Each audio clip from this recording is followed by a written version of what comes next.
what we have that's different than almost all factories is the depth of variety of tobacco. Because most companies focus on particular things. In the case of when you were in Nicaragua, they're almost Nicaraguan exclusive. Almost everything they make is puros. Okay, they buy a little bit of Ecuador, Connecticut. You know, they use a little bit of Mexicano here, a little Brada Fina, but not very much. Currently at Drew Estate, we currently stock over 52 varieties of tobacco on the tobacco plan that are stocking items for us. And that goes back to the fact of we make such widely different cigars. And when we make such a widely different array of cigars, you just have to have that many wildly different ingredients.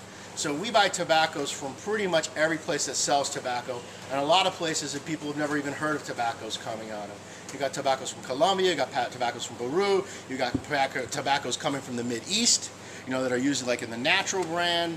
You got just a wide array of tobaccos, and that's something that makes the company very, very unique. It gives us a lot of ingredients to work with. And you can see that by just the way the tobaccos are packed. You'll notice that, you know, this type of rattan packaging is very common of Indonesia, Bazuki, you know, TBNs and whatnot. You got all this. This is Marron and Oscuro. You got this. And you just look. There's different packages. It comes in cartons. It comes in pacas. It comes in whatever. And it just depends on what country the style of tobacco, the style of packaging is. You know, obviously everyone claims their method is better, but it's not. You know, it's already. There's no real difference. I mean, you buy Dominican tobacco and it comes in like those tercios with the palm fronds. It's very romantic. Stuff tends to mold, though. I'm not a big fan of it. You know, I'd rather have a cardboard carton. Not as sexy, but it doesn't mold out on you. Steve, do y'all travel to these destinations? And yeah, you have to. Look at the farms yourselves, or do you have buyers? It depends. It's a combination. In Drew Estate, you know, there's a lot of different ways of thinking about this. When you get to the scale and size that we are, you're forced to buy tobacco in a wide variety of means. You know, I know John's a big advocate of owning a farm. I'm not as big an advocate of owning a farm because with the farm comes risk. When you have a great crop, you save a lot of money. You know, you're in control of the crop. But when you have a bad crop, you have to use that tobacco, regardless of how good or bad it is. You find yourself rationalizing, what do I do with that tobacco? Because you can't afford to throw away anything. I mean, and even in this case, as they're sorting that tobacco out over there, some of that, you know, 2 years from now is going to end up on a T52, okay? But most of it isn't. Most of that tobacco is going to have to find another home. Some of it is picadura, some of it is triple corta, some of it will end up as triple larga. Because even though this is a wrapper tobacco, this is a filler tobacco, there's no such thing. When we're sorting through tobacco, if we get good tobacco that could be served as a tobacco out of a wrapper crop, we pull the wrappers out of there. And when you're doing your wrapper crop, that tobacco is not going to yield you all wrapper. A lot of that's going to end up as a filler somewhere in a cigar somewhere. Or it's going to end up as a binder on another product. So there's no, you know, there's no exacts on anything.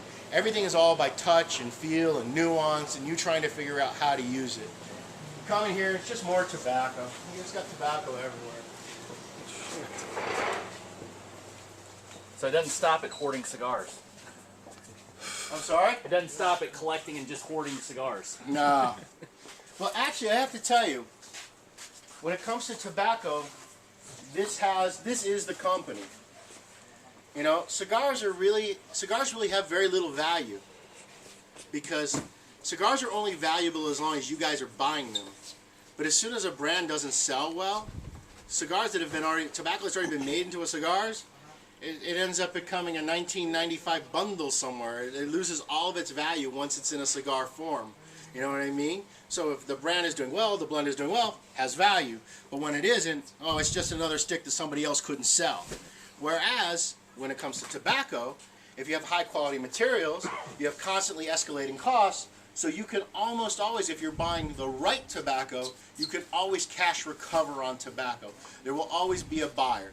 Perfect case, you know, we had experimented with doing some Arapiaca, and you know, as a rule of thumb, when we get into a new wrapper, we like to go with a baseline of we need to be able to buy enough tobacco to make 1 million cigars. So we bought enough tobacco to make probably more than 1 million cigars, and we made a lot of blends with Arapiaca. And Nick and I and John, we worked on it for a long time. We each took different stabs at it over the last 2.5 years, and the truth was, every cigar we made tasted better when we took the wrapper off it. Okay, we just didn't like the tobacco. Okay, now I know there's some manufacturers, like CAO Brasilia is a perfect example. I like smoking that cigar. That uses the very same wrapper.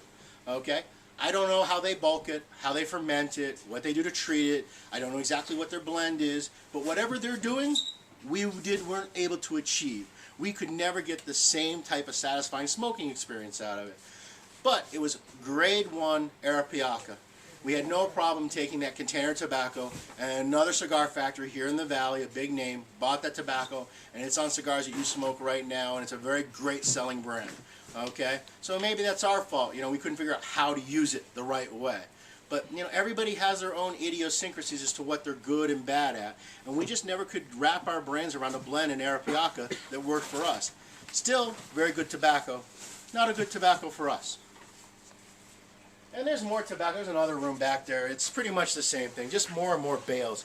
Now, the one thing that you have to understand is, not just with the sorting of the palones and whatnot, but you even have to sort these bales, because you can't leave these bales stacked the way they are indefinitely, because the pressure and the weight of the bales on the top are going to cause problems where the bales on the bottom will actually start to ferment on you at times.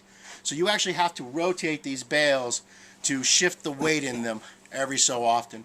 Plus, we always are having to crack these bales in order to inspect the tobacco to make sure that the right humidity, we're not seeing any mold and whatnot, because this is the company's bank account, the tobacco.